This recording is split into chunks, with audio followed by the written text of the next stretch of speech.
Review petition کا دائر ہونا پاکستان کے اندر ایک آئینی پروسیس کا حصہ ہے، اور پاکستان کا آئین اور قانون ہر ملزم کو، ہر مجرم کو صفائی کا موقع دیتا ہے اور اس کو حق دیتا ہے کہ وہ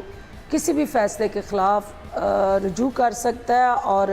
قانون اور آئین کے تقاضوں کے مطابق اس فیصلے کی نظر ثانی کی اپیل کر سکتا ہے۔ یہاں قتل کے کیسز کی بھی اپیلیں دائر ہوتی رہیں اور الٹیمیٹلی وہ ریجیکٹ ہوتی رہیں۔ دیکھنا یہ ہے کہ جس آئینی پٹیشن کے حوالے سے اس وقت پی ایم ایل این اور شریف خاندان سپریم کورٹ گیا ہے،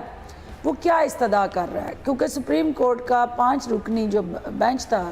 جنہوں نے نااہل قرار دیا، اس میں وہ کیا ریلیف کیا مانگنے جا رہے ہیں۔ تو یہ بڑا آبویس ہے، اور پورے جو آئین اور قانون کو سمجھنے والے ہیں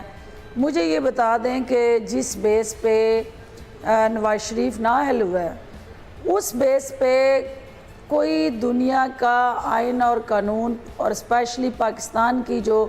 آئینی کتاب ہے اس کے اندر درج جو اصول اور ضابطے ہیں ان کے تحت وہ ریویو ہو ہی نہیں سکتا۔ بالکل، اور ان کو اچھی طرح سے پتہ ہے کہ ریویو تو ہونا نہیں، لیکن یہ صرف ٹائم گین کرنا چاہتے ہیں نیب کے اوپر پریشر کریٹ کرنے کے لیے۔